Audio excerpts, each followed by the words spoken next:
Peace be upon you. In this episode, we'll evaluate the most important pillars of what is known as Darwin's theory of evolution. Charles Darwin is an English naturalist who reported many observations, some he had collected during his travels and some observed by others, like the morphological and anatomical similarities between different organisms and their geographical distribution patterns. Based on these observations, he assumed that all living organisms come from a common origin through processes of evolution and diversification, where the organism undergoes slight cumulative changes, then nature sifts and chooses. Thus, beneficial changes are preserved by nature, resulting in a new species over thousands and millions of years. According to Darwin, nature has exterminated an innumerable number of transitional forms where harmful or useless changes occurred.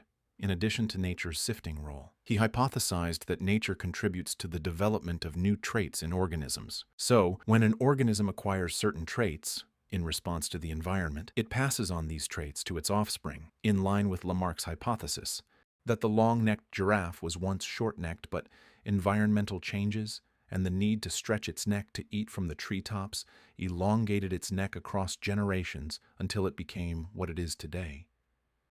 The crucial point here is Darwin's assumption that living organisms resulted from these changes coincidentally, in other words, without intention. According to Darwin, there was no plan of creation in the production of these numerous species. He emphasized this in many of his writings. Darwin published his ideas in 1859 in his book On the Origin of Species. He then wanted to provide a detailed mechanism on how acquired traits are inherited. So, years after On the Origin of Species, he published his hypothesis pangenesis, where he assumed that when nature affects the cells of the organism, these somatic cells secrete small particles, which Darwin called gemmules, that aggregate in the reproductive organs of the organism and get passed to its offspring.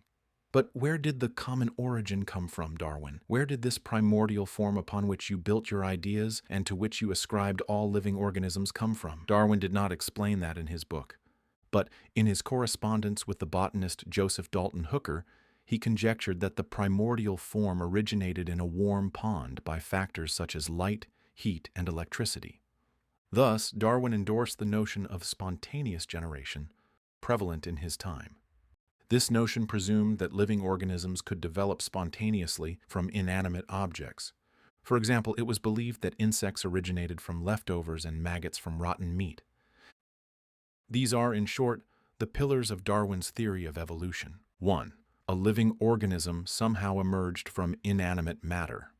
2. A nature that grants living organisms new traits that transform them to different species. 3. Acquired traits are inherited. 4th, a nature that selects and compounds complex biological systems through simple successive changes. The conclusion, the tabletop, is that living organisms evolved without intent or will from an intending doer who knows what he's doing. And on this tabletop, Darwin loaded all living organisms in the universe. Now, what is the overall evaluation of these pillars upon which Darwin established his conclusion? As for spontaneous generation, it is a myth that has been refuted experimentally, most famously by Francesco Redi's experiment, 200 years before Darwin. Also, Louis Pasteur's experiment, published 5 years after Darwin's book, proved that the organisms, once believed to be spontaneously generated from inanimate objects like leftovers, actually come from contaminated air and not from the food itself. Indeed, sterilization by pasteurization and pasteurized milk are derived from Pasteur's name. The truth is that it is rationally refuted to imagine a living organism spontaneously emerging from inanimate objects. However, they insisted on testing it, and when they did, the myth was refuted scientifically as well as rationally. As for nature adding new traits to an organism through use and disuse, like the example of the giraffe's neck, it is also a myth, refuted by Gregor Mendel's discoveries. Mendel, years after Darwin, proved that genetic traits of offspring, no matter how varied, will not include anything outside the genetic pool of ancestors. It's also been refuted by findings in epigenetics, which show that external and environmental factors can alter how genetic material is read in an organism, activating certain traits and suppressing others. But they cannot add genetic material that didn't exist in the first place.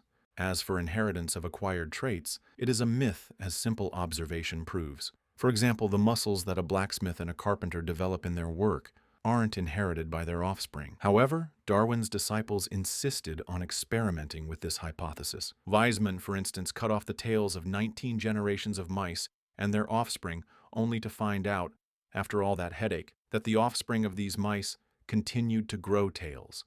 In other words, the acquired trait, the severed tail, wasn't passed down to offspring. Now, what's left of the pillars of Darwin's theory? You will say, natural selection is valid. My reply would be that the valid part of natural selection is neither Darwin's invention nor his brainchild. It's well known that it is harder for a weaker animal to acclimate to difficult environmental conditions. But Darwin's natural selection goes beyond this to mean the emergence of complex biological systems from simple random successive changes. Do you want to understand what natural selection means to Darwin? His wild imagination brought forth the idea that nature and use and disuse gave ancestors simple physical structures that may have provided some benefit. So, natural selection saved them without any foresight that the accumulation of these structures would later produce a fully integrated organ, like the bird's wing or the animal's eye. To understand Darwin's logic, imagine a scrap landfill which is passed by huge numbers of blind people, and each of them randomly picks up a piece of scrap. Then they enter a building via a one-way door that shuts after each person gets inside. Millions of years pass by with blind people picking up scrap and going into the building, where they'll eventually die. One day you open the door of the building, and a giant Boeing plane bursts forth piloted by a blind man and soars into the sky. You wonder, how could the blind man make the plane? You are told that he did not intend to make it, but what happened is that a blind person before him picked up a piece of scrap that was useful, survived longer, and passed it on to those who followed. One picked up a cloth which protected him from the cold. Another picked up a flat piece of metal that shaded him from the sun. One picked up a plane control stick and used it to stir his food while cooking. Another picked up a sheet of glass and used it as a shield in his war against blind enemies.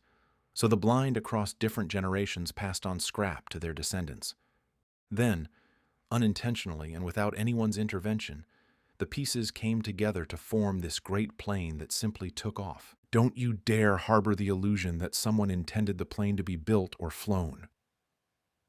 By the same logic, Darwin considered that natural selection blindly patched up the structures of living organisms. So, for example, saying, "Wings help birds fly," is describing their pseudo-purpose, an imaginary purpose, not real. Also, to Darwin, sight is a pseudo-purpose for the eye because there is no willing, intending doer who intended for the eye to see or the wing to flap. Rather, all this resulted from accumulations of blind chance. This is the blind natural selection joke that Darwin came up with. Apart from sounding absurd to every sound mind, it's been invalidated by the scientific discoveries of irreducible complexity in all detailed structures of organisms and their relationships. In other words, the structures and organs of living organisms are so complex and integrated that all parts need to exist at the same time for the system to function.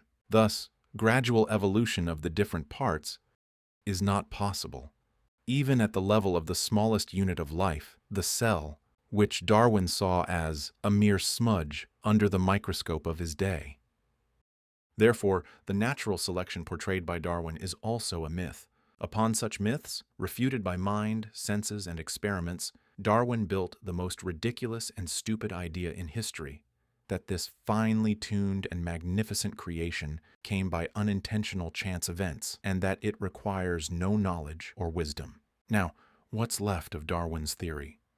His delusions, which seem like an entry into a wildest imagination contest, where natural scientists compete to make the audience laugh.